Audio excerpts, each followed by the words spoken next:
Καλησπέρα σε όλους και σε όλες. Ελπίζω να είστε καλά. Αποφάσισα να ανεβάσω αυτό το βιντεάκι αποκλειστικά για τους ανέμους στη χώρα μας για άλλη μια φορά με το μοντέλο GFS, καθώς αναμένονται το προσεχές Σαββατοκύριακο πολύ δυνατοί άνεμοι στη χώρα. Θα δούμε σε λίγο αναλυτικά ποιες περιοχές αυτοί θα επηρεάσουν και πόσο, γιατί όπως θα δούμε αναμένεται μια έντονη κακοκαιρία αλλά πολύ σύντομη σε διάρκεια. Βρισκόμαστε στο πρωί της Τετάρτης και βλέπουμε με πράσινο χρώμα σημειώνονται οι πολύ δυνατοί άνεμοι άνω των 5 μποφόρ. Γενικότερα ο Νοέμβριος μέχρι το κλείσιμό του θα κυλήσει με αρκετούς ανέμους, γι' αυτό και έχει ενδιαφέρον το βιντεάκι αυτό, παρακολουθήστε το μέχρι το τέλος. Βρισκόμαστε λοιπόν στο πρωί της Τετάρτης, όπου ο άσατος καιρός, όπως είχα πει σε προηγούμενα βίντεο, θα αρχίσει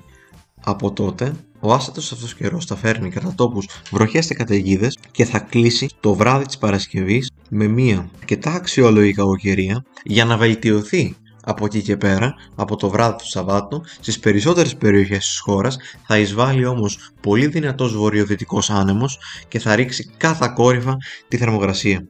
Σήμερα, Τετάρτη 22/11/2023, η μέρα θα κυλήσει με νοτιάδες παντού, οι οποίοι θα είναι ιδιαίτερα ισχυροί, θα πνέουν στα 6 με 7 μποφόρ. Την Πέμπτη θα εξασθενήσουν στις περισσότερες περιοχές, εκτός από το Ιόνιο Πέλαγος, όπου εκεί πέρα η έντασή τους θα πέσει λιγάκι.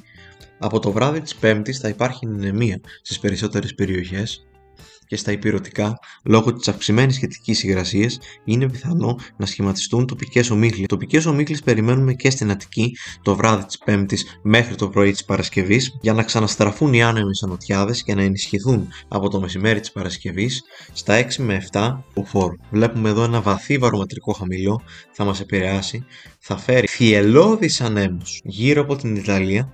Οι άνεμοι αυτοί, όπως βλέπετε με τα χρώματα, το μοβ χρώμα υποδηλώνει ανέμους μεγαλύτερους από 9 μποφόρ. Θέλει μεγάλη προσοχή στην Αδριατική και στη συνέχεια από το μεσημέρι του Σαββάτου και στο Ιόνιο, καθώς τα κόκκινα χρώματα θα δώσουν νοτιοδυτικούς ανέμους στις εντάσεις 8 με 9 μποφόρ. Ισχυρούς ανέμους περιμένουμε και σε κάποια ηπειρωτικά. Στην Αττική, με κίτρινο χρώμα βλέπετε, οι άνεμοι θα ξεπερνούν κατά πολύ τα 50 χιλιόμετρα την ώρα.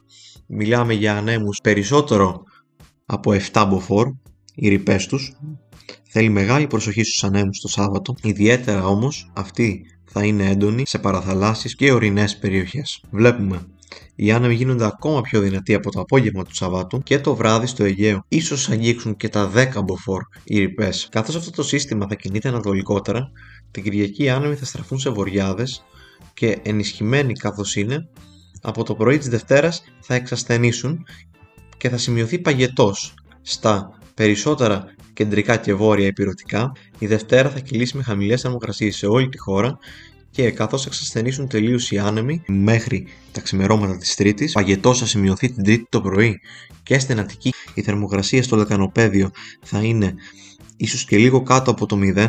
Θέλει προσοχή, θα έχει πολύ κρύο, αλλά με τους νότιους ανέμους ξανά, όπως βλέπετε αυτή τη στιγμή στο χάρτη έχω πάει 12 το μεσημέρι της Τρίτης, θα γλυκάνει πολύ ο καιρός, δεν θα ζεστάνει, το τονίζω αυτό, απλά θα γίνει πιο φθινοπορεινός. Το σκηνικό την Τρίτη θα είναι φθινοπορεινό με συννεφιές, ίσως και κάποιες βροχούλες που δεν θα προβληματίσουν ιδιαίτερα κατά τόπους. Και καθώς προχωράμε, βλέπουμε οι ισχυροί άνεμοι περιορίζονται στο νότιο Αιγαίο και εξασθενούν μέχρι και την 5η 30 του μήνα. Φίλοι και φίλες, αυτό ήταν ένα ακόμα βιντεάκι του Weather Trend.